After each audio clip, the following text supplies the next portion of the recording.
Well, good morning, everyone. Perhaps it's just because I'm presenting and y'all are tired of hearing me. I don't know. Welcome to SPEER's webinar this morning. My name is Jason Vandever. I'm Energy Code Program Manager for SPEER. We will be doing 90 minutes on what's new in the IECC today residential chapters. For inspectors on the webinar today, for your CEUs, if you'll fill out the course evaluation, that it might not come from Liz. Liz has some help now at SPEER. I believe Kathy is her name, if I'm not mistaken. So you might be getting follow-up CEUs from someone different from now on. But give her a couple of days to get those out. We'll just fill out the course evaluation and we'll get those to you. So with that, let's just go ahead and get started. What's new in the 2021? Let's make sure we're recording here and we're good to go. There are certainly, I think I tend to perhaps align a little bit more with the guy on the right there. And there's a couple of proposals that got voted out of committee that were conceived by someone like the guy on the right. We'll get to those, kind of interesting, but that made it through in the governmental member vote, made it through. So let's get started. Who is SPEER? We cover Texas and Oklahoma. We're a regional energy efficiency organization. For any the building officials or cities, you're welcome to join SPEER. Can provide you with field training, all the ICCs, CEUs your inspectors need. But any code questions, don't hesitate to reach out. Just had an email from the city of Waco about mechanical ventilation. You know, the kitchen exhaust requires a smooth metal duct.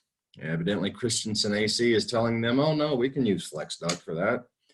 And so any kind of code interpretation, or, you know, most of the times I know the answer or can look it up real quick, know where to find it. But if I don't know the answer and can't find it, I certainly know the folks that do know the answers. So don't hesitate to reach out. I'm happy to help you out. And the cost is right. You won't get a bill from me. We've been going back and forth with Pflugerville, following up on some stucco details. If you missed our stucco webinar last Thursday, it was a really good webinar, and it really shows just how wrong we're doing stucco. I mean, the stucco details in the IRC are about a paragraph long. Well, you need 2 ASTM standards to know how to really do it, and all of there's actual picture details in those standards, and like little decorative bands and stuff. I mean, they still have to be. It's very particular how you do all of that.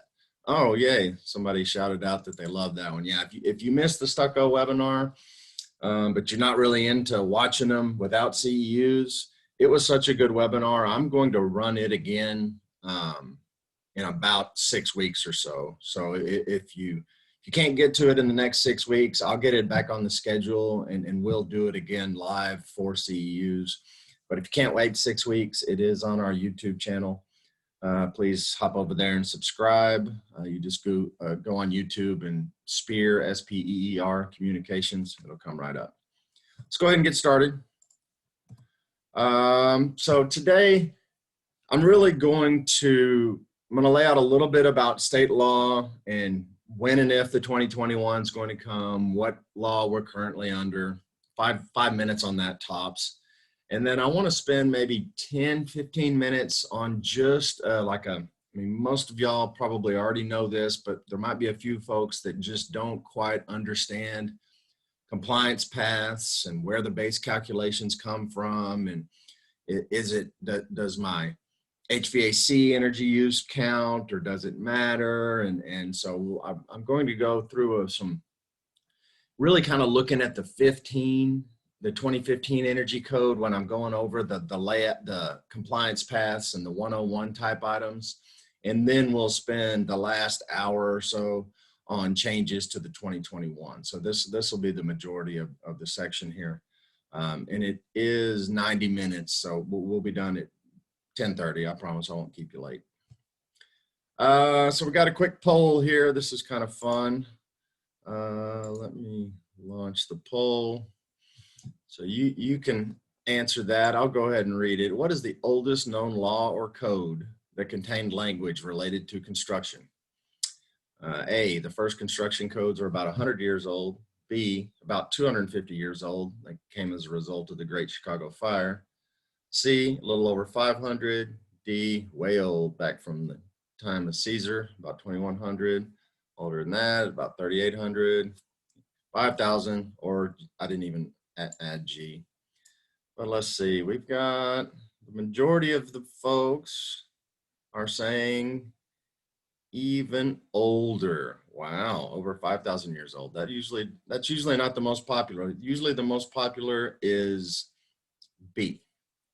But not today. Let's share the results. It's kind of fun. I always think this is fun just to read this one law of the Code of Hammurabi. It's actually 3,775 years old. It contained 282 laws. It covered more than just construction, contract, wages, inheritance.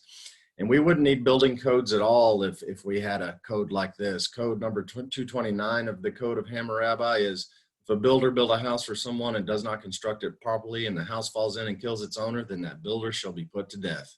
We wouldn't need plan review or inspections if we had construction codes like that, right? I think that's kind of funny.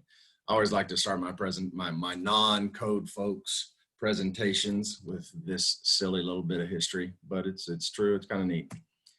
So what we're really talking about today is efficiency in the 2021. And as we see, so this is the efficiency of the energy codes over time. The orange is the IECC, or it started the Model Electric Code back in the day, MEC, and it was derived from an old ASHRAE standard. Well, the ASHRAE 90.1 is the green, which largely you see it tracks with the IECC. It leads the way a little bit, and it is a standard, and one of the myriad of reasons why I'm not worried about the 2021 moving to a standard at all for efficiency purposes. Certainly a lot of the efficiency folks in the circles in which I run lost their mind about it going to a standard. I actually think it's a good thing. But we see here from the 06 to the 09 was a pretty good jump. And then from the 9 to the 12 was even a bigger jump. And then the 12, the 15, and the 18 all track about the same efficiency, about 1% difference. And we will see with the 2021, the stringency analysis hasn't come back from the Pacific Northwest National Lab yet, but early indications are that it's 10 to 12 to 15% jump. So we're going to have another big jump. So to me, doing the 18 or 15 or 12, dotting all your I's and crossing all the T's, and in addition to those thermal envelopes, actually paying attention to the even probably more important stuff, your weather resistant barrier and your flashing details and your grading and drainage and cladding and all those other super important things. I mean, if your envelope is efficient, but it rots out in 30 years, I don't know how efficient that can be.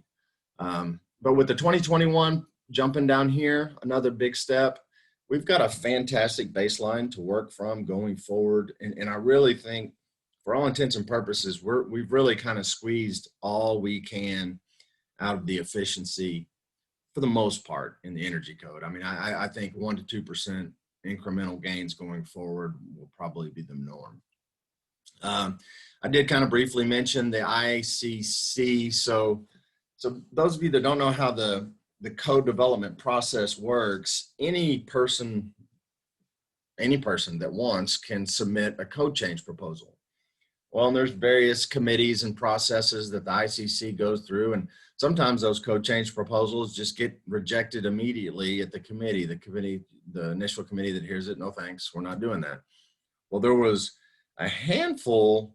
So needless to say, typically we'll have like a manufacturer's interests. They're trying to get specific code language that will cause their product to be used, right? I mean, hey, we're making a product. If we can by code mandate the use of our product in every building, wouldn't that be good for the bottom line? So there's a variety of interests. But the three big ones I see are the manufacturer's interest, the efficiency interest, of which I currently represent typically, but I like to think that I represent efficiency with a little bit of common sense, whereas some of my colleagues don't always do that, in my opinion. And then the builder's interest on the right, which, oh my God, every extra dollar we make a builder put in a house is taking a dollar right out of that builder's children's mouths. And needless to say, all three of those, it's always in the middle. There's no absolute truth to any three of those interests moving forward. But with the 2021 Energy Code, there were a whole bunch of code proposals that were basically rejected either at committee or voted down at some point along the process. And then there was a big push through largely the Energy Efficiency Codes Coalition. We actually ran a couple of webinars, somewhat in their interest, just kind of letting cities know about how to register their governmental member voting representatives, et cetera, et cetera. Well, anyone can submit code change proposals, but ultimately there's one and one person only or one group of people only that decides what actually makes it into the code. The final say of every code change proposal is given to what's called GMVRs, governmental member voting representatives. In each jurisdiction, depending on its size, you might have 2, you might have 16. So, big cities have more, smaller cities have less. You have to register them and then they can vote. Well, there was a bunch of last minute overturn. Basically, a whole lot of folks voted straight by this efficiency guide. And there are a handful that, in my opinion, again, yes, I'm pro efficiency, but I'm also pro common sense. And there's a couple of things that we'll cover later that I can understand why ICC switched it to a standard. Because, if it couldn't even get out of committee and then it got, so anyway, we'll cover those here in a minute. It's just kind of interesting. Going forward, governmental members will not have the final vote. However, everyone will still have a say. If you submit any comments on the standard, which is ICC's moving to a standard now, then the committee that develops that standard will have to address the comment. They can't just ignore it. If you're more interested about how the ANSI standards process works, we had a real good webinar. I had a couple of ladies from ANSI give us a webinar about how the standard, how it's fair and biased, unbiased. And I'm thoroughly happy with the process. I have absolutely zero issues with the energy code moving to a standard. Jim Myers with SWEEP and myself are the only two voices in the efficiency world that don't think the sky is falling because of this. But I don't think it's going to be a big deal at all. And actually, I think it will make it a more usable, realistic, workable code going forward. So on this Texas state law and the Texas adoption process, so House Bill 1736, there's a couple of things in play here. 388, 1736. Let's backtrack to 1736. So the 2015 Energy Code has been mandated since the fall of 2016. Now we have some cities that haven't adopted it yet. Heck, I still have one jurisdiction in Texas on the 1978 Southern Building Code. And then we have cities that adopted it immediately, but adopted it in, ordinance only and didn't change the way they did inspections or enforcement whatsoever. So adoption and enforcement aren't always related whatsoever. Sometimes the correlation is zero, but sometimes for jurisdictions that are, running a tight ship, they're highly correlated. Well, the builders and the efficiency folks kind of got together and said, okay, we can, the efficiency folks wanted the 2015 Energy Code, of course, and the builders were like, we're tired of jumping through hoops every 3 years. Right about the time we get something figured out, you're going to give us something new. So the compromise in House Bill 1736 was, okay, we'll go with the 15 Energy Code, but we're not going to touch it again for 6 years. So that was what the builders wanted. Well, we're at that 6-year mark. So now, the IECC was published in January. So we're at this square here. ESL, SECO will request for comment. ESL is currently under their stringency analysis. They have 6 months to do that. They will take 6 months to the day. They will not finish 1 second early, much less a day, a week, or a month early. They will take the full 6 months. Then there's an optional stakeholder meeting. And then SECO is going to look at ESL stringency, and they're going to make a decision. And I can tell you, you know, efficiency advocates like myself and you know, my work with Cyrus, with the Sierra Club, and lots of other pro-efficiency folks, we will be pushing to have more efficient homes, of course, right? Well, the builders will be pushing back, and the builders have a little more clout and power. And because of some of the changes that you will see in the 2021, I think this review and decision part here, I don't think they're going to be in a rush to do that, just because it will be politically unpopular for the most part. But even if they were in a rush, even if SECO looked at ESL stringency analysis, well, I mean, by the time they submit for comment, and by the time, I can't remember how many months, I know it can only be effective at so many months in, and basically we're looking at the very, very earliest for a state mandate by statute, we could not get there any faster than July of 2022. I'm hopeful we get there that quick. I just don't, my best guess would be at least a year or so past that. Now, of course, we will have plenty of jurisdictions adopting the 2021 before them, and that's fantastic. I know we sit on the North Central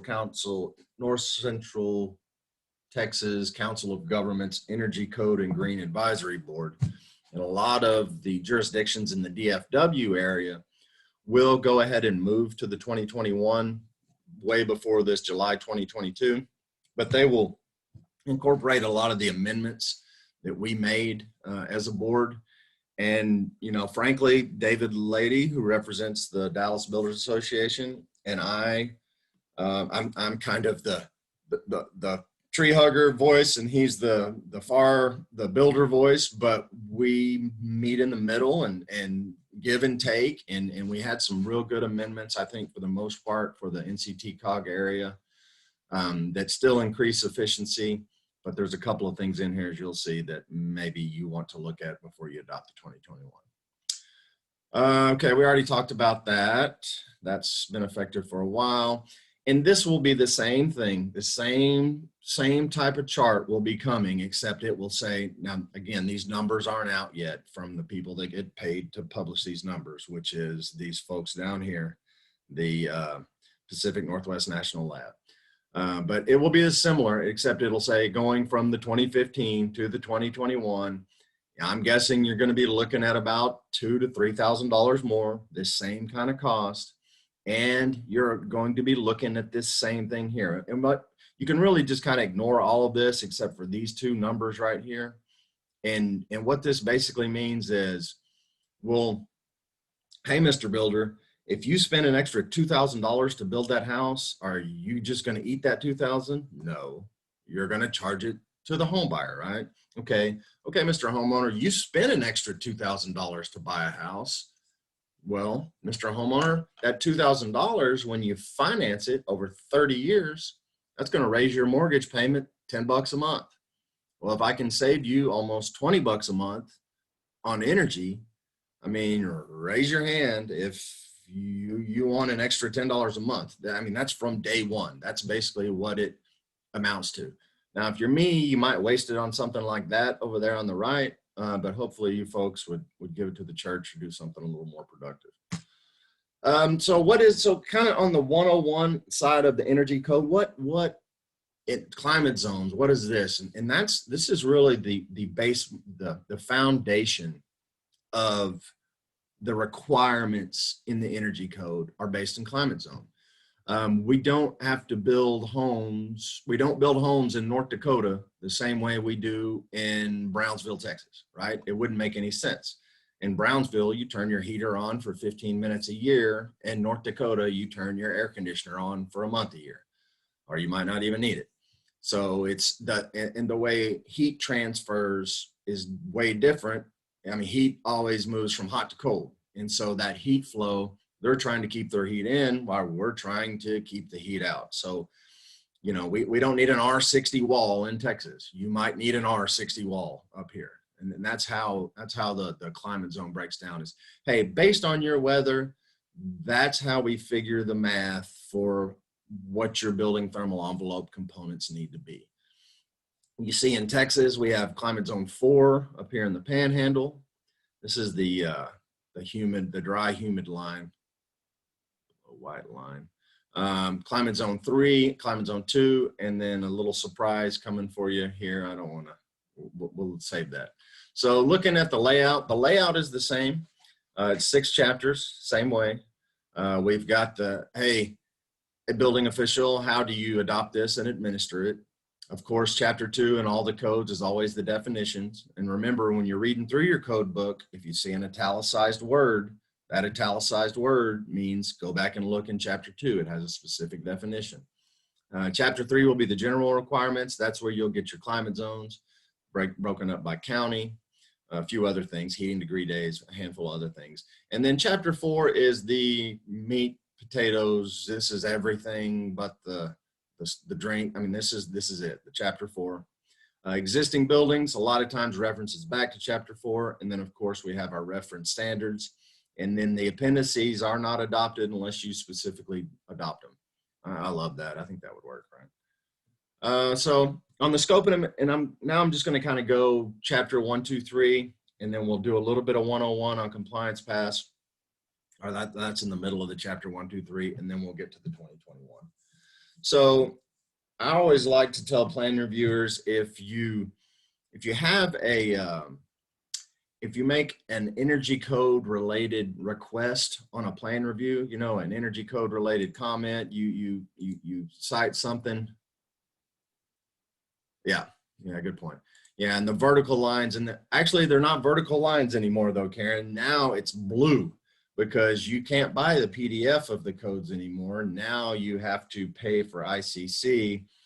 Used to, that vertical line in the column meant it was a new section. An arrow meant it was a deleted section, but that's all different now. I am going to hop over to the new electronic code versions that IECC has, and just show at the end a couple of little things, and I'll show you a few how some of the changes are with, yeah, I'll show you, Gary. We will see. So if you do request something on a set of plans and you get pushback from the designer or owner or contractor or builder or whatever, I always just like to copy and paste this entire section out of the energy code. Okay, you don't want to give me the knee wall details on this one little part of this attic that I could tell is going to be problematic. Well, then just give me everything. And I want air sealing details for the entire building thermal envelope, the entire air barrier. I want to know how you're going to seal it all. You know, I mean, where your duct sealing, duct and pipe insulation and location. Notice, folks, manual D, hey, duct location. So you can really ask for a whole lot more than you're typically given. And remember, on your plan, now I wasn't worried about this when I was building official personally. On residential, I really didn't care. What I was really looking for on residential plans was that the setbacks were right. I mean, all my builders were pretty good, so I didn't have to look at egress from bedrooms. I mean, they all had 5.3 square feet of net effective opening. You know, most of the stuff that you would typically look for in code when you've got some sketchy builders or something like that, I was lucky I didn't have to worry about that. And then not only that, I put my eyes on every single house that was built in Granbury, so I didn't care too much that it was on the plans residentially. But if you're in a bigger jurisdiction, you've got 3 plan reviewers and 9 inspectors, well, that might be something that you need on the plans. So just keep in mind that you can ask for a whole lot more than you're getting. On the building thermal envelope depiction side, I must have took that slide out. Okay, I took that slide out. Basically, a continuous line, a red line or whatever it is around, hey, where's my building thermal envelope? It's pretty handy to have. These are the required inspections as far as energy related inspections go. Rather than read this to you, I'll just look at what all I'm going to grab a sip of coffee while you're reading this, what all the types of things we're looking for in a mechanical rough end, right? How often do we look for all those things?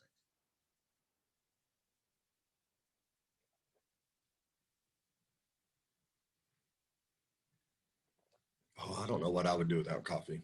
It's one of the best things ever. Oh no, the building thermal envelope's still here. So,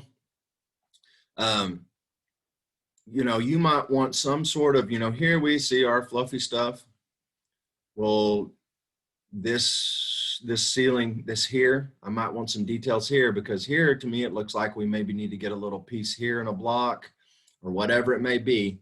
So just keep in mind, you might need some details on this building thermal envelope on these tricky areas. Simpler houses, maybe not as much, but just again, keep in mind that the plans are supposed to have the complete building thermal envelope and air barrier details. Okay, so here's if you can't really get your mind wrapped around this next 5 minutes I'm talking about, you're really going to have a hard time understanding the energy code, because it's really all based on, let me hop on this. So here's what it's all based on. Here's our climate zones, right? And so the vast majority of Texas, 96% of the building in Texas takes place in climate zone 2 and 3. Oop. So the great thing about the energy code, it's super flexible. It really chaps my hide when I see some bill. There was an article in the Corpus Christi paper about and it was the director of codes and standards for the National Association of Home Builders, Chip Dents. He's like, oh, the energy code's going to tell us we can't put windows in we can't be able to put as many windows as we want. And no, actually, as long as all the windows you're putting in are above or meet code, or even like look at climate zone 2 here. We got a 0.4 U factor and a 0.25 solar heat gain. If you go down to like a 0.3 U factor and a 0.2 solar heat gain, 20%-ish plus better than code, and you put a whole bunch of windows in, you could get away from you could do R11 in the wall and R19 in the ceiling. You got a whole bunch of really good windows. And so between these baselines, so these are all the baseline numbers, and those baseline numbers, you're going to look at 4 different ways. I really think of it as, it's still kind of tricky in your mind almost a little bit to really wrap around this. So straight prescriptive, which is something almost no one does. And the reason almost no one does a straight prescriptive is a couple of reasons. The main reason is we almost always have some vault ceilings. It's just really hard to get R38 everywhere. Now on the straight prescriptive, you are allowed up to 500 square feet or 10% of the attic area to go down from an R38 to an R30. But a 2x6 rafter, you still can't fit an R30 bat. And so if you've got a fur out a rafter, and so long story short, we're going to kind of ignore prescriptive, but prescriptive, just keep in mind, it's only worried about the mandatory items, which there's been a change in the 2021, there's no more mandatory items. And I'll save the clarification of that at the very end when we hop onto the new code. But so prescriptive, hey, you've got to do this in the wall, this in the ceiling. There's basically no trade-offs. And so very few people use this. But what a whole lot of people use in climate zone 2 in our San Antonios and our Houstons and all a lot of big markets, climate zone 2, McAllen, Brownsville, res check, right? We are super familiar with res check. Now plan reviewers in Dallas, Fort Worth, Lubbock, a lot of the climate zone 3 places, you very rarely see a res check. And the reason being is that, again, let's go back to here. So climate zone 3, this is the main reason for that. So if you're wanting to do a 2x4 frame wall, which we do across the entire state, the city of Irving is really the only city where I've seen a significant amount of 2x6 walls. I was shocked. I mean, they were really doing a good job in the city of Irving from what I've seen in a couple of days of field training there. But so if I'm going to do R13 wall, or maybe I even blow in a bib and do an R15 wall, well, I'm still missing out on R5. Well, and needless to say, the majority of my building thermal envelope, square footage wise, is walls, right? So if I'm missing out R5 on the majority of my square footage, I have to make it up somewhere. And so typically where you make it up is windows. Well, whereas in climate zone 2, you don't have that to make up. So that's the reason. So then we're back to this. So the res check or the prescriptive path, it's only worried about your building thermal envelope. It does not care about energy use. Again, I can make a res check comply with R1 in the walls with a whole bunch of, as long as 80% of my walls are good windows. Well, that house is going to be an energy pig, but it will comply because I was 20% better on the windows and 80% worse on the walls, but I had a whole bunch of good windows. You punch that same house into a simulated performance. So this is where our climate zone 3s, our rim rate, ecotrope, energy gauge, IC3 performance calculator. This is supposedly ResCheck has a performance option as well. It doesn't meet code for performance. If I was a code official, I would not accept a ResCheck performance. I sent an email to PNNL the other day. Hey, those ResCheck's performance calculations, are they code compliant? And the response was, why are you asking? Because they know me to be a bit of a troublemaker. I found some glitches in some of their calculations. Anyway, came back and said, yes, it does. Well, you can go and read the code and know that it doesn't, because there are some components. This simulated performance path, which is R405, it has to take into account heating, ventilating, cooling, and service water heating energy use. And ResCheck performance doesn't, so it does not meet code. Gil Ross Miller, he's done a couple of webinars for us. I respect his code knowledge as much as about anybody. He agrees with me. It just flat out doesn't. You can read ResCheck and it doesn't. But fortunately, most folks 3-4 years ago, ResCheck, that wasn't even an option on ResCheck. And the default option on ResCheck is the prescriptive total UA. So that total UA calculation is what 19 out of 20 folks are getting. If just take a look at your next res check, as if you're a plan reviewer, and see if they did select the performance option, and just kind of scrutinize it a little bit. If you don't mind, let me know if you are getting res checks utilizing the performance option. I would just kind of like to keep track of what cities builders are using that. But anyway, let's get on to the performance side. So now that R1 wall with 80% of the walls being good windows, that's going to fail like a pig, or fail bad in performance, but it's going to pass in total UA. So again, back to the point of the energy code is so flexible. If you want to build a house with a whole bunch of windows, no problem. Let's do ResCheck total UA. You can make that thing pass. You want to do R30 in the attic instead of R38, even though R38 is the baseline. You want to do R13 in the walls, even though R20 is the baseline. Okay, we can do that. But let's get your HVAC in conditioned space. Let's do a clay roof. So there's different ways. It's so totally flexible. And then if you get into the ERI, it's even more flexible. You can get credit for an Energy Star dishwasher, or Energy Star washer, or Energy Star fridge. And it takes all the little bits of energy costs into account. So again, just keep in mind, this is building thermal envelope only. We don't care about energy use. These care about the performance itself. And a lot of energy efficiency advocates are all, oh, performance is the only way, performance is the only way. And here's where I, again, buck the trend of my colleagues. I personally think prescriptive is the best. If you just meet those straight prescriptive numbers, you're good to go.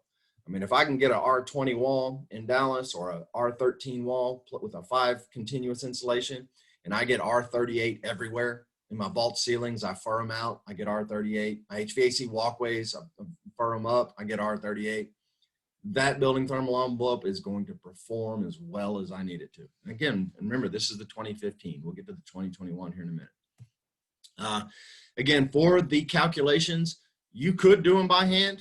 Technically, you're going to be there a while. It's going to be pages and pages of calculations. Actually, rim rates really dropped the ball of late. Ecotrope is now the leader in the market. Evidently, I mean, I haven't researched this personally, but I've heard they've got about 60% market share now.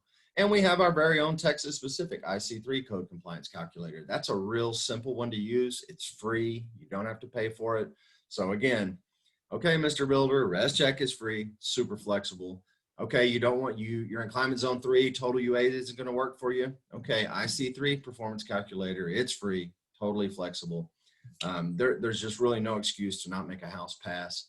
You just gotta, you might have to trade it off a little bit. Yes, you might have to fur out your vault ceilings. Well, it's not that hard. So let's go, keep going. So remember with the 2015, there was a list of mandatory items. It would, the section on controls, 403.1 would say controls, and then in parentheses would say mandatory. That's gone now. That is no longer, but we still have a list of things that must be done, but it's a table now in section 405 and a table in section 406. And then they're just listed as shall be dones in the prescriptive section, which is ahead of that. And then those tables refer back to the prescriptive section. And if that just confused the heck out of you, don't worry about it. I'll show you how that looks.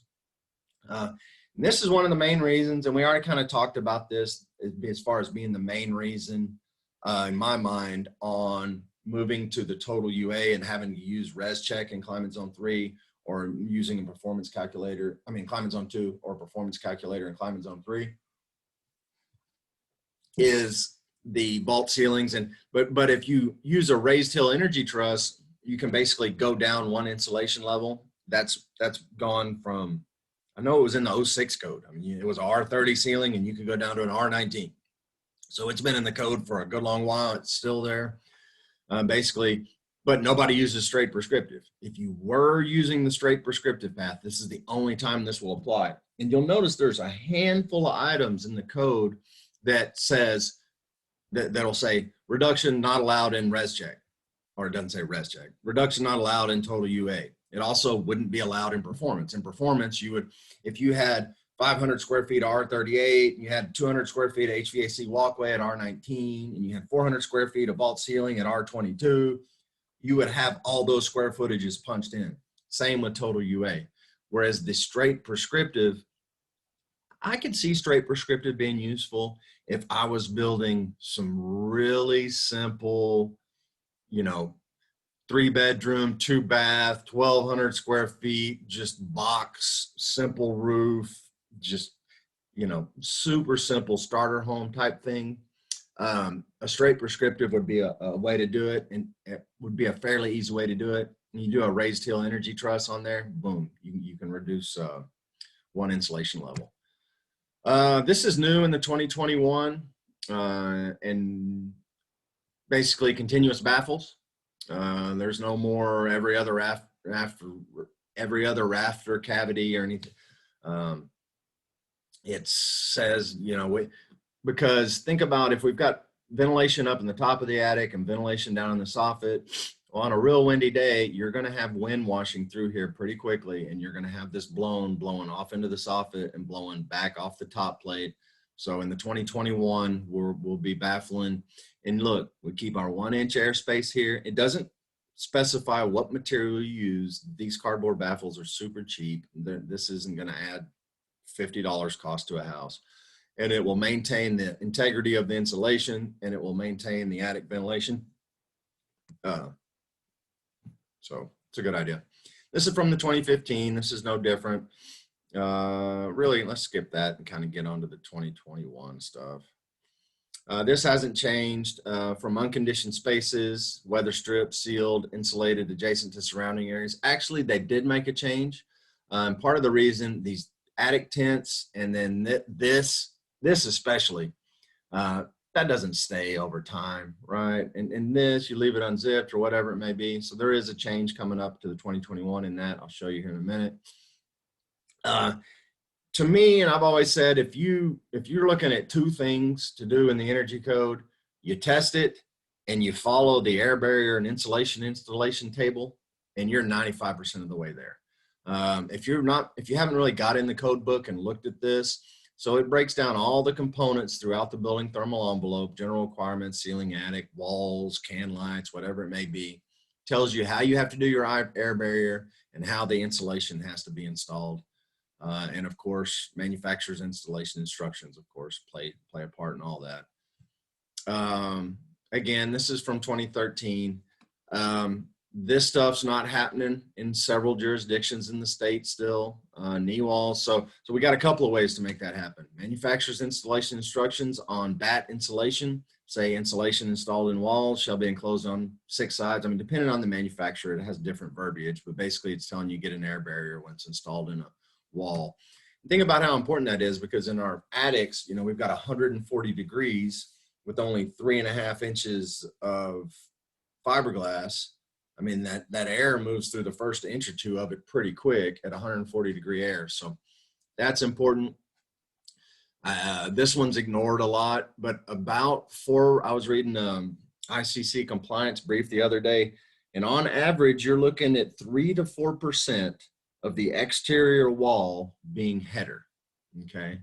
And this says, cavities within corners and headers of frame walls shall be insulated by completely filling the cavity with a material not less than R3 per inch, right? So they want fiberglass in corners and T's, and they want, you know, have 4, 5, 6, 7 sheets of, it's $8 a sheet, R3 4x8 foam, putting a foam in your header. I mean, if you can take 4% of your wall and increase it from R3 to R6 for probably $16, that's kind of a no-brainer. That's been in there since the 15. This is all in the 15.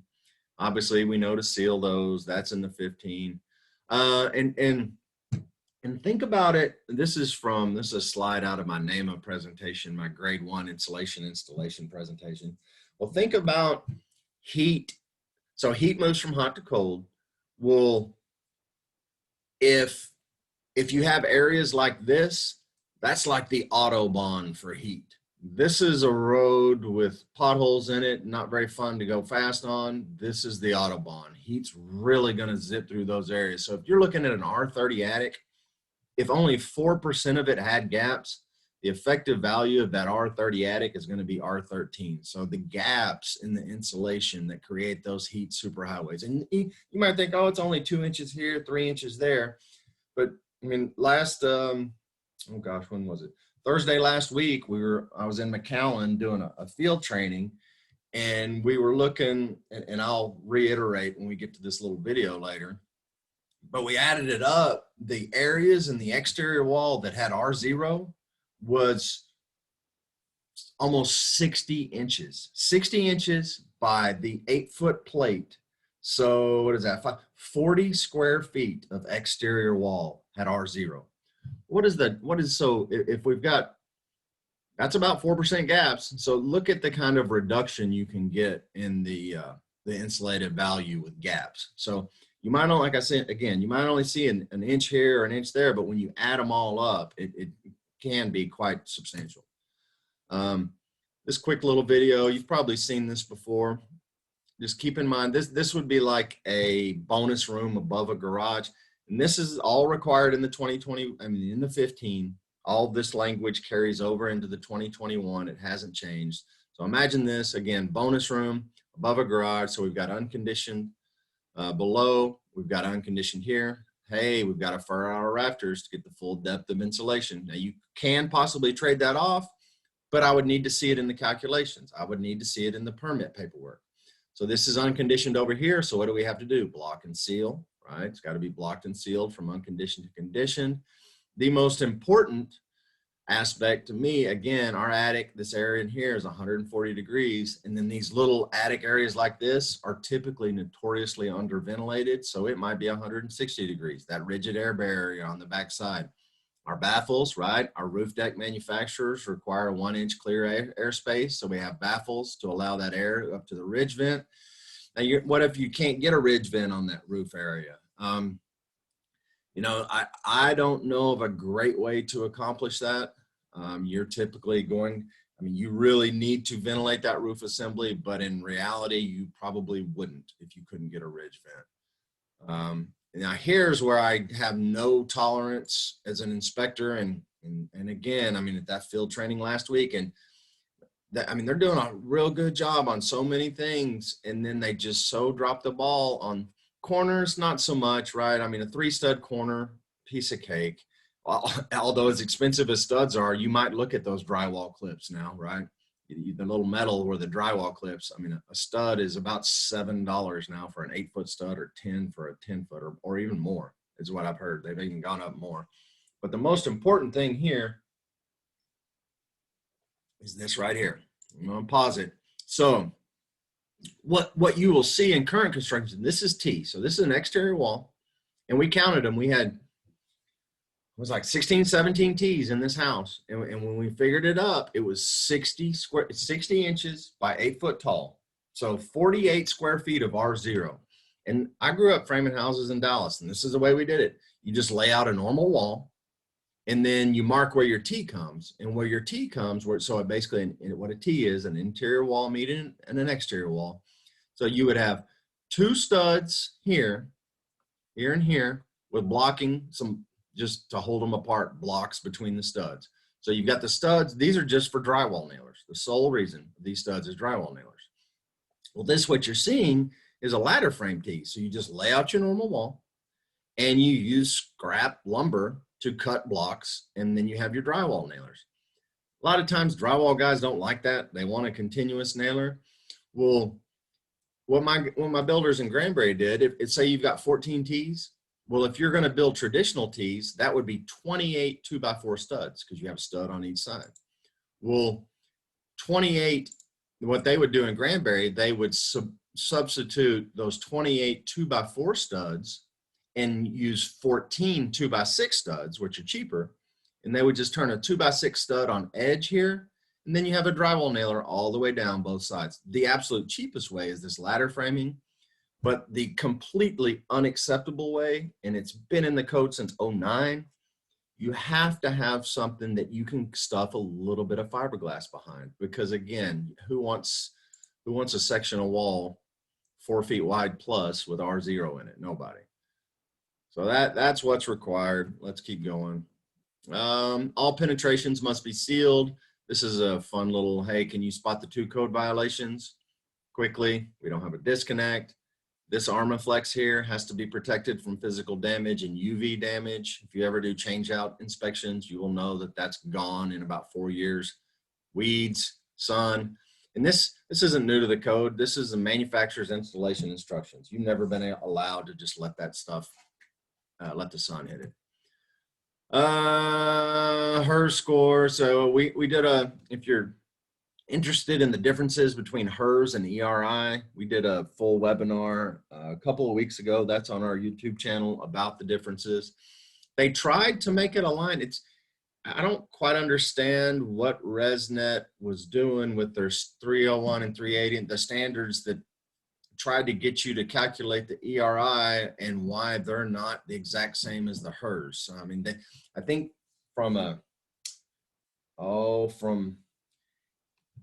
if you need if a HERS score is going to be lower for an ERI, so just the thing to keep in mind for this as a code official is HERS is not ERI, and typically HERS is going to be 5, 6, 7 points lower than your ERI score. So don't accept a HERS number for code compliance. If you're getting it for code compliance, it actually needs to be an ERI. Real quick, how it works. So 0 is net, is 0 energy. So that's a 0 energy home. Oh, I'd love to have one of those, especially during a power outage, to have your own battery and solar and all that would be awesome. This home right here is one built to the prescriptive tables of the 2006. So a HERS 50 uses half the energy. It's not, pure apples for apples, pure 100%, but rule of thumb, ballpark, about half the energy of a prescriptive 2006 home. So now let's get into the 2021. And this will be what we have. We have 40 minutes, plenty of time. So there were 114 changes. You see that most of them didn't have a whole lot of impact. It was changing definitions. It was adding a thou instead of a thee or a shall, instead, you know, just clearing up some language, adding some administrative stuff. But there's a good chunk of them, 21% of them actually decrease energy use. And again, in totality, we're looking at about a 10 to 12% efficiency gain with the 2021 over the 18. The big one, oh my gosh, this is huge. So I just did that training in McAllen, Brownsville. Well, down in the tip of Texas, if you don't know your map, there's 3 counties in the very tip, Cameron, Hidalgo, and Willacy. They all went from climate zone 2 to climate zone 1. So we now have climate zone 1 in Texas. That's new with the 2021. This is huge for my DFW people, because climate zone 2, man, that's cake. That's the easiest cake there ever was to build a house in climate zone 2. Climate zone 3 is so much more stringent. I mean, just think about in the 15, you know, 5 air changes an hour in climate zone 2, 3 air changes an hour, 40% tighter in climate zone 3. R13 wall baseline in climate zone 2, R20 wall baseline in climate zone 3. So huge different. And look, Fort Worth, Dallas, Ennis, Johnson, Navarro, Tarrant, all go from climate zone 3 to climate zone 2. So that is a huge one. I love that quote. Neil deGrasse Tyson's hilarious. I like that guy. Well, here it is. Here's the changes, and this is going to create havoc, and I'm going to spend some time on this slide. So in climate zone 1, down in McAllen, Brownsville, which is, man, that area is growing like crazy. They're absolutely blowing up down there. Their builders really won't have much of a change at all. This will be about the same as the 2015 requirements. Reason being, 2015's R38. Well, in climate zone 1, it actually goes down to R30. So yeah, there are some additional efficiency options that are going to be required that I think will still make McAllen, Brownsville maybe just ballparking it 1 to 2% more efficient. But no worries down there, McAllen, Brownsville. Climate zone 2, we've gone from an R38 to an R49 ceiling. So that's pretty significant. However, blowing an extra few inches of attic insulation, that's easy money, you know. But as plan reviewers, and when you're accepting paperwork for permit, and of course when you're out in the field doing inspections, ideally you have a copy of that. Most often going to be res check in climate zone 2, but it could be the performance calculations as well. We need to be able to look at, okay, did they account for the areas in the attic that have less than R49? And are those in my are those in the paperwork? Did the calculations take place? Is it still compliant? So that's a fairly significant bump, but again, no big deal. Again, climate zone 2 is just easy peasy, just skating through life, no worries whatsoever. Climate zone 3, this is going to be a headache. Not the 49. The windows got a little better. They were 3.5 and 12 and 15, went down to 3.2 in 28. Now it's 3.0. Window manufacturers have largely been ahead of this game. The window technology, for the most part, you're not going to have to worry about windows much. The window manufacturers are ahead of the game. And we got to blow a few more inches of attic insulation. We still got that R20 wall if we're wanting to do a 2x4 frame wall and we're not using closed cell. So we're going to be trading off either R5 or R7, depending on if we go with R13 or R15.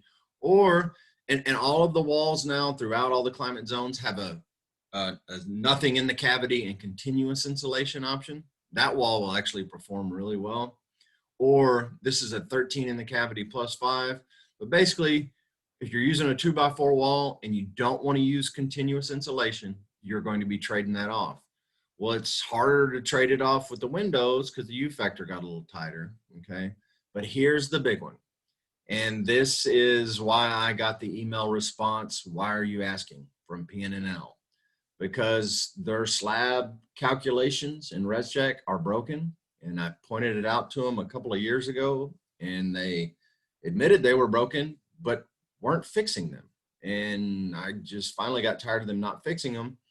And so kind of played my hand to a point where they had to fix them. And so they are fixing them now, but they're still broken. And none of the calculators are out for the 2021, by the way. So if you adopt the 2021 in your jurisdiction, good luck getting compliance paperwork at permit. It ain't going to happen. Your builders will have no choice but to build straight prescriptive because none of the calculators are online yet. I'm told we're looking at probably fall to winter for the ecotropes of the world. IC3, I'm guessing probably around them for then as well. Supposedly res check is pretty soon, maybe about another month to 2 months on res check, but we'll see. And do they fix this? So foundation insulation. This is a big deal because, so this is telling you, hey, I need R10 continuous around my foundation insulation at a depth of 2 feet.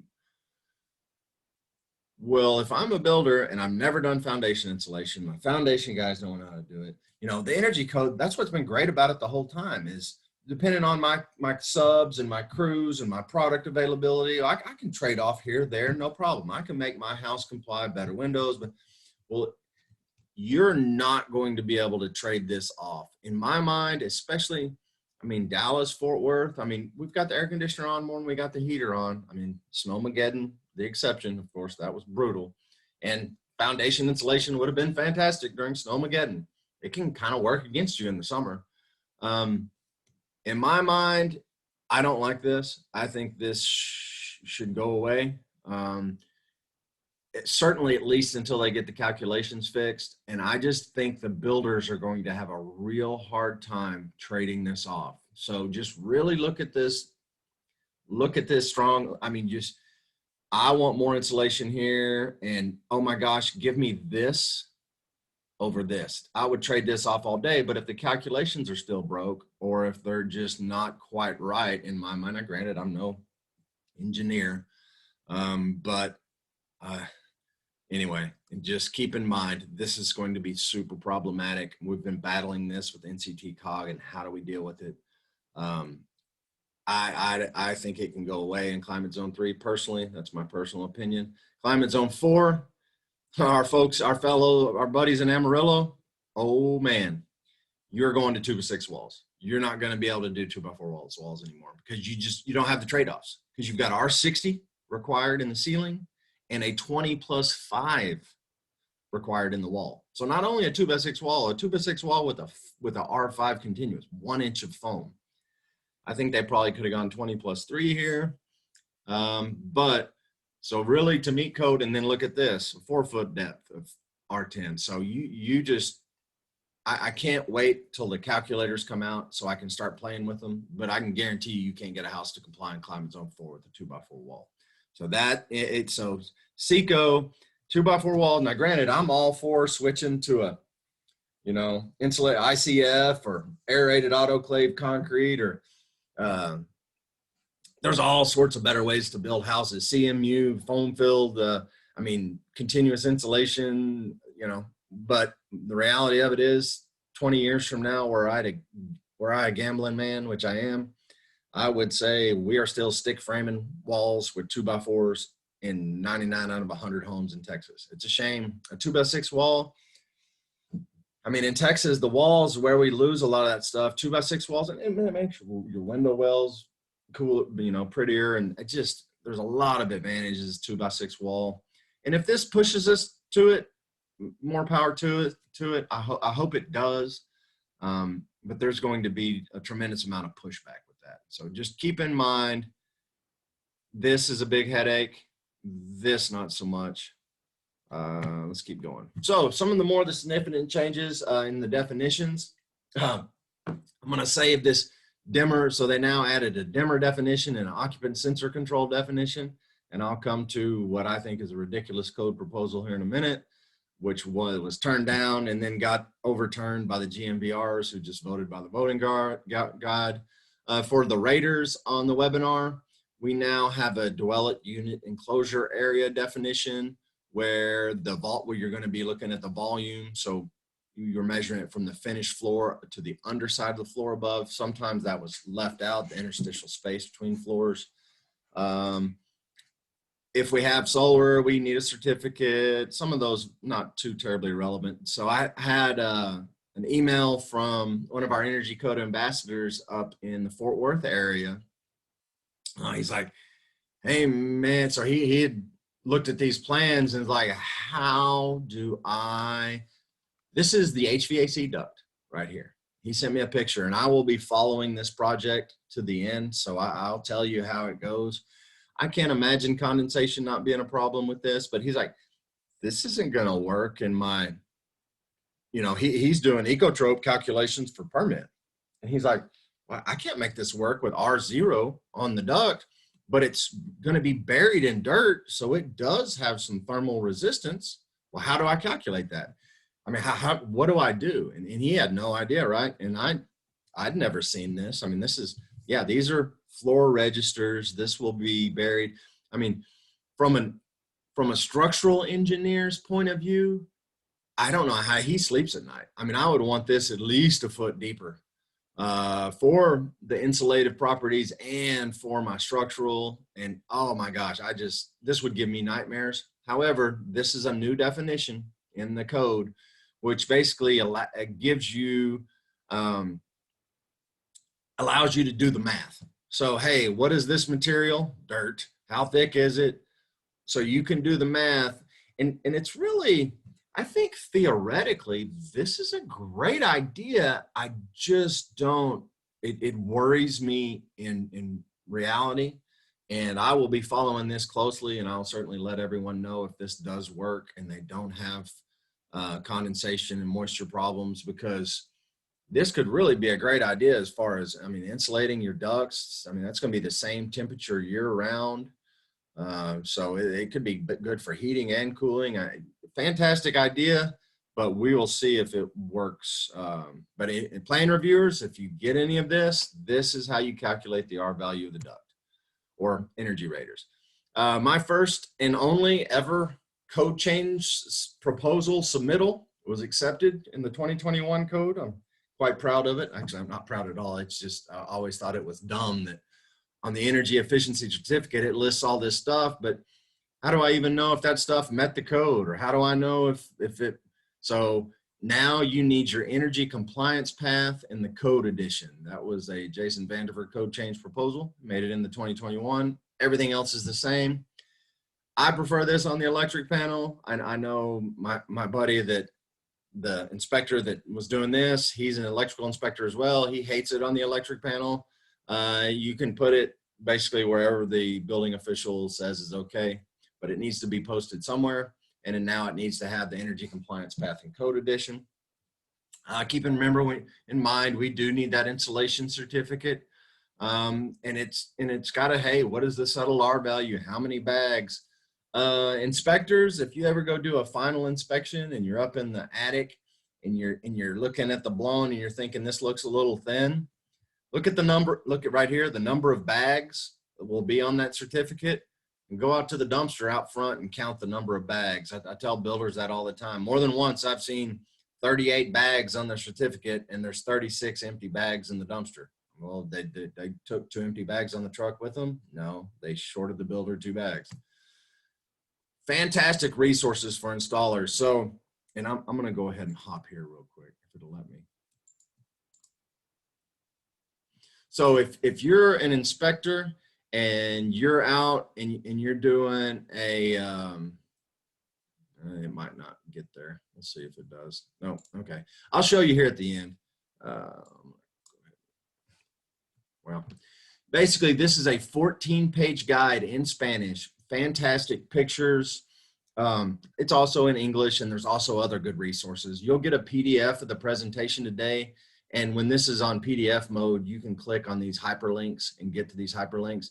And if I'm an inspector and I go to a job and it's just botched all to heck, I'm not gonna, on an insulation job, I'm not gonna cramp my wrist writing the 14 violations. I used to carry a handful of copies of this installation guide, and on a real bad job, I would just leave a copy of the guide and say, install per manufacturer's instructions per this guide.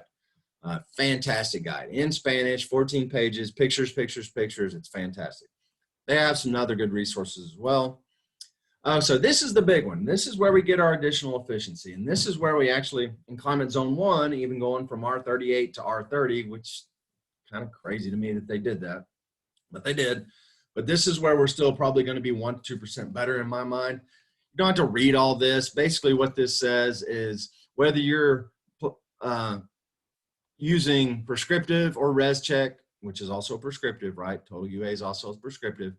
You're going to have to do additional efficiency. If you're using performance, you're going to have to do additional efficiency. If you're using ERI, you're going to have to do additional efficiency. And it just kind of tells you where you get that additional efficiency from. But basically, you're looking at 5 options. First option, depending on climate zone, but this will oftentimes be a lower cost option. And basically, if I'm a building official and I get a res check, which res check calculates building thermal envelope UA, right? If I'm 5% above code, then that's the enhanced envelope performance option. I like the enhanced envelope performance option a lot because that building thermal envelope is going to be there for the life of the building, right? It's not a piece of equipment that's going to be changed out with a crummy piece of equipment later. It's for the life of the building. So 5% above on the building thermal envelope is one way to get there. And you could conceivably turn in a performance like report for permit and then turn in a res check to show that your building thermal envelope was 5% above. You could use the performance for code compliance. I guess why would you do that though? That really doesn't make any sense. But you could. Anyway, it doesn't matter. I got off track there. Second option. This one, I like it. I mean, I like more efficient equipment, and especially where we've got gas. I think, 95% gas, 95% efficient gas in a 16 SEER air conditioner. That's pretty easy to get to where we got gas. The 10 HSPF, that's a heat pump. That's a little tougher, and I'll show you why. And then we don't do much ground source heat pump, but basically option 2 is more efficient HVAC equipment. And this right here, I pulled this up because I was thinking, I never see 10 HSPF. What do we got to do to get there? So this is the top of the line, most efficient equipment out there right now. So you're looking to get to a 10 HSPF for heating. You're looking at a 21, 20 SEER. Now, in Texas, this might make a lot of sense, right? A super efficient air conditioner at 21 SEER with a pretty doggone good heat pump, right? But again, so you're not looking at a 18, 19, 20 SEER, or 20, but it's really kind of top of the line stuff to get to that. So back to this, I think this 95 AFUE and 16 SEER is doable. This is doable too, but it's just going to be a little more expensive, as you see here. I like this idea quite a bit. This, especially heat pump water heaters, is basically what this is. This is a heat pump water heater here. So you can't get to a 2.0 efficiency factor in a standard tank. It's got to be heat pump.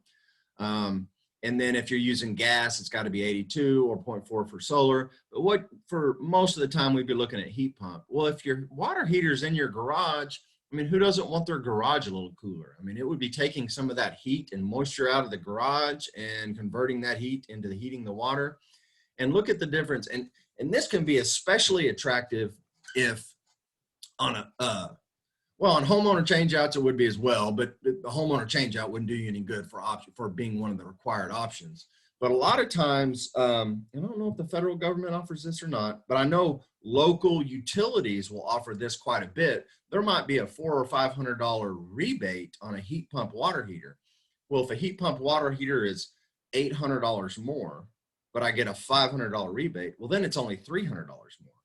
Well, you can see right here, in 1 year, look at how much, I mean, water heating is typically 20 to 25% of your utility bill. And so if I can get something twice as efficient and it's 20% of my utility bill, in 1 year alone, I'd spend $300 versus $600 on a 4-person family, right? And cool my garage a little bit. And it's just, I like this option pretty well. This option is a great idea. It's just builders aren't going to do it. But those builders that are using a full foam encapsulation, that's a great option for them because it's basically get your ducts in conditioned space, right? No, we're going to put our ducks in our 104-degree attic. Does not make a whole lot of sense in Texas. Option 4, this will be a super easy one for some builders, probably be not very attractive at all for others. This I like quite a bit in the Beaumonts, Houstons, Padre Islands, Corpus Christi's are really humid jurisdictions, and basically an ERV. But the great thing about an ERV is not only is it a super efficient, good way to add ventilation to the house, certainly beats that. I don't have time to go on my ventilation rant because I've got 18 minutes left. But this, to me, especially a builder that's trying, it's really custom or kind of going above and beyond, or just trying, that understands building science and understands, hey, I'm building in a really humid jurisdiction. The latent recovery moisture transfer benefits of an ERV, I think this would be a real attractive option. Now, ideally, we do the enhanced building thermal envelope with the heat pump water heater, with the ERV, with the 21 SEER. Certainly, where money no object, or where I'm building my own home, I would go that route. But this would be more attractive in the humid jurisdictions, I would think. I mentioned the attic access change. So no longer does it have to be insulated to the surrounding environment. Now, well, it does, but there is an exception now, which basically allows this contraption, an R10. And for the builders, or tell your builders about Marwin. It's made, I'm a big fan. I mean, whether it's a cow or a beer, or those are two of my favorite things, beef and beer, right? But if they're made in Texas, yeah, let me have that one. If I'm sitting at a bar ordering a draft, it's made in Texas beer. Marwin is made in Texas. It's not that much more expensive. It's high quality, high gauge steel. It's a real good product. And they're the only manufacturer I know of right now that's got a continuous R10. The good thing about that is it's built in. It's not going to get torn up over time. It's not the bat installed glued to the back of the panel, or it's not that cheap attic access tent. Now, most of our bigger homes, our attic access are in the garage. It's not from conditioned space, so it doesn't really matter.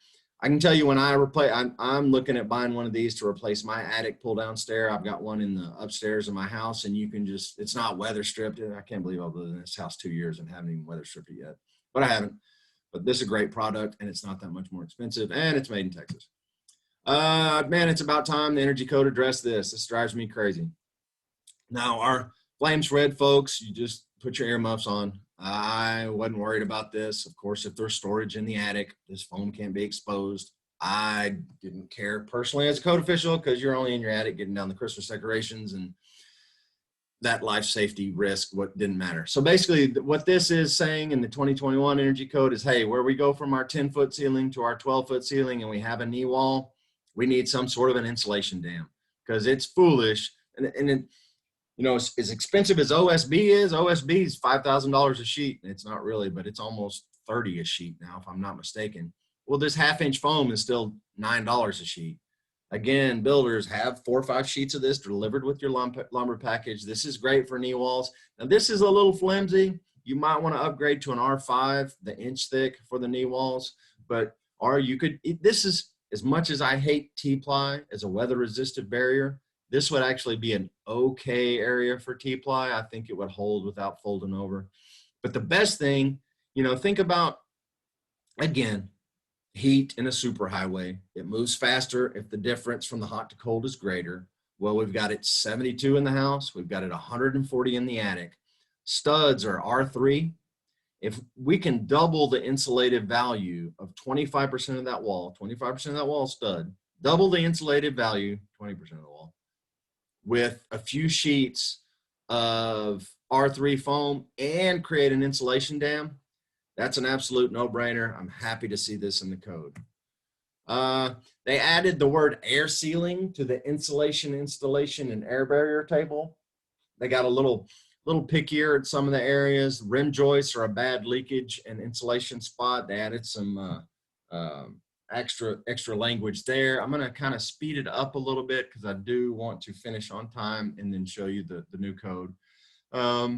Again, so in the new code, whereas before you would have a black line in the margin to denote additions, Well, in the new electronic code, it's the blue. The blue has been changed. So that's all different.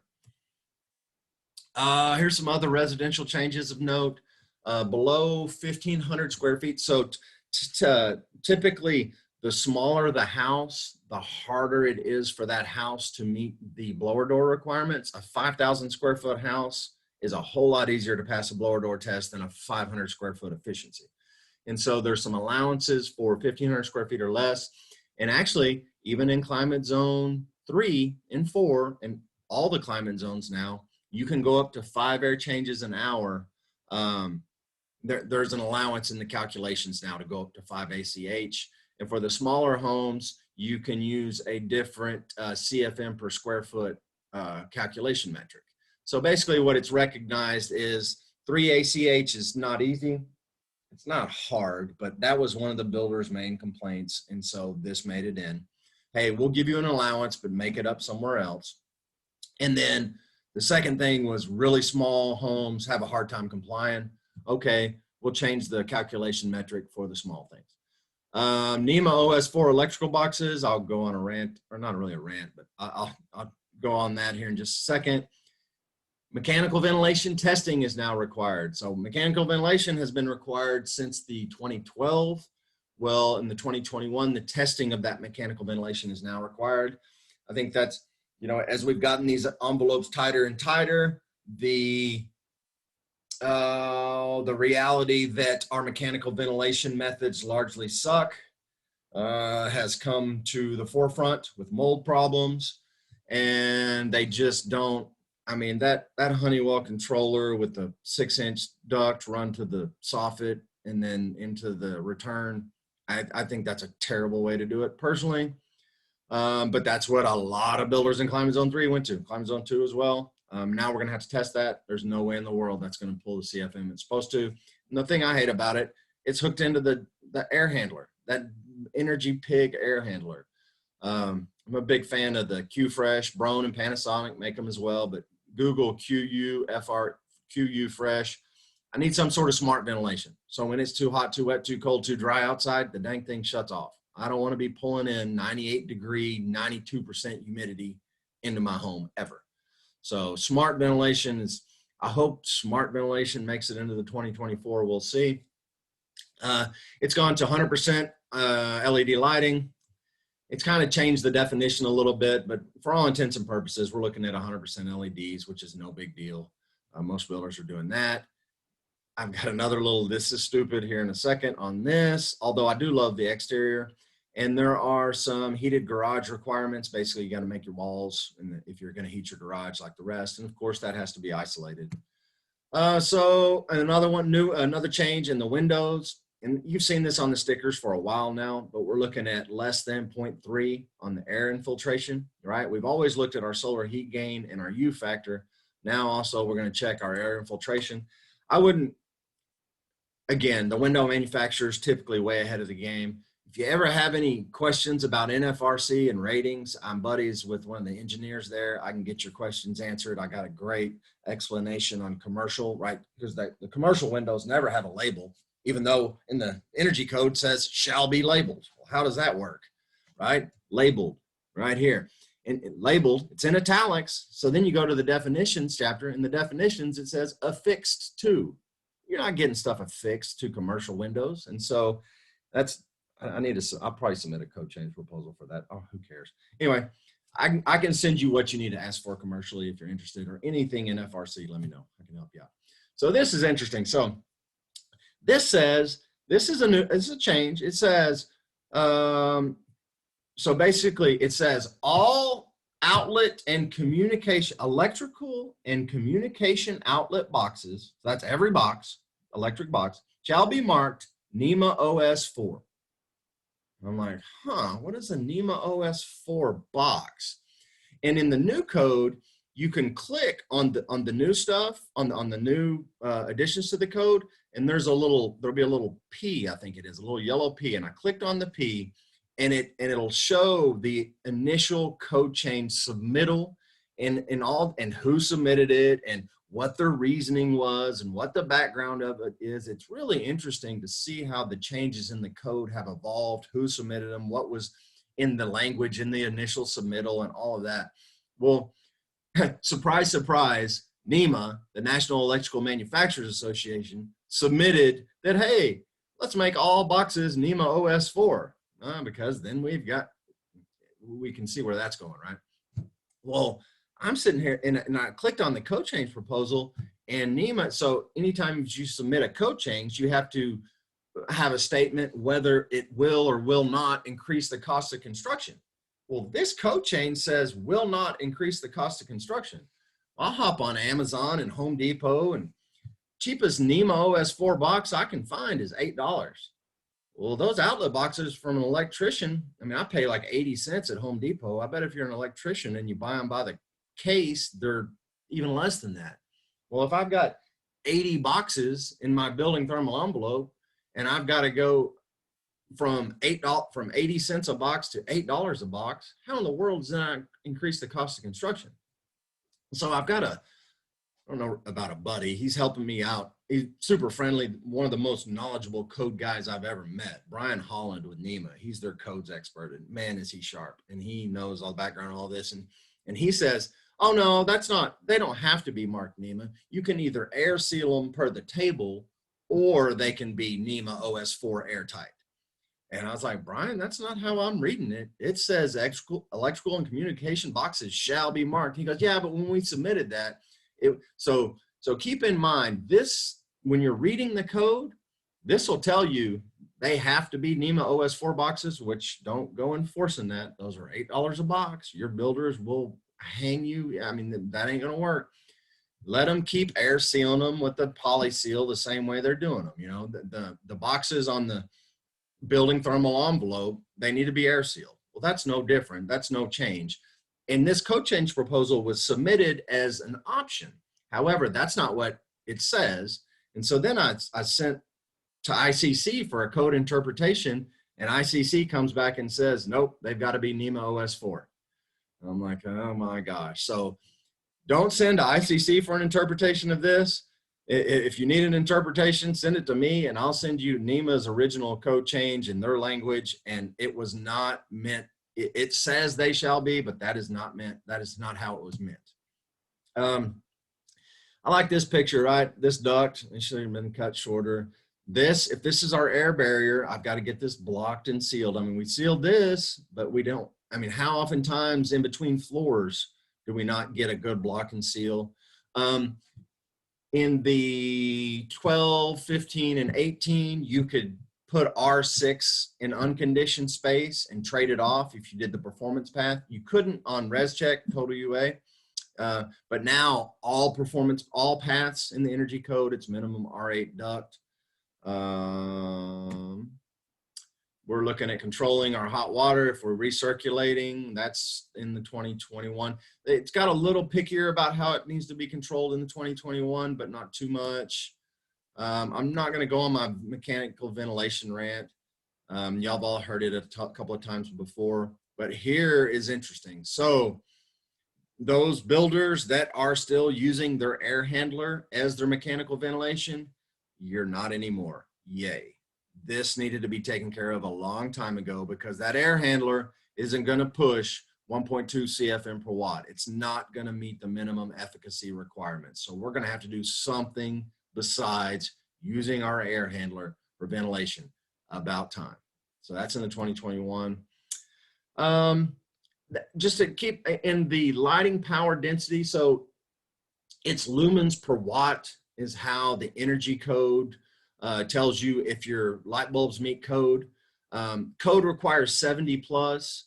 This cheap bulb here, just in case anybody, oh, I can't afford 100% LED, blah, blah, blah. This cheap bulb here, 93 cents, is 84 lumens per watt. I found a dimmable that is above 70 at $1.04.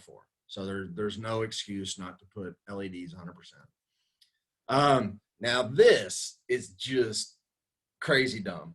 So in my mind, interior lighting controls. Permanently installed lighting fixtures shall be controlled with either a dimmer or occupant sensor control or other control that is installed or built into the fixture. Exception, bathrooms, hallways, exterior lighting, lighting designed for safety or security. I think this is terrible. I don't want, so, and this is kind of funny. So the original proposal, and my buddy or Nema, Brian at Nema, he's like, oh yeah, I helped him write that originally. Here's the original proposal, or one that he helped write. It's basically that, long story short, I think about all the ways, and this doesn't even allow a dimmer option. Think about all the ways occupancy sensors in the bedroom might be a bad idea, right? I don't want the light clicking on. I mean, so at NCT COG, we struck this completely. However, after the fact, I got to reading this a little closer, and this is the exact opposite of the NEMA OS4 boxes. So this code change proposal was submitted to be dimmers, occupant sensors, or some sort of smart lighting daylight control. That was the submittal, was controlled, period. Dimmer, occupant sensor, daylight control, some other smart control built into the lighting. That was what the code change proposal was. But as I'm reading this, I read it a little closer, and I was like, huh, or other control that is installed or built in the fixture. So I submitted to ICC for a code interpretation on this, and basically it's like, hey, a light switch is a control and it's installed, and ICC's interpretation of this is null and void because a standard light switch meets the control as an installed requirement.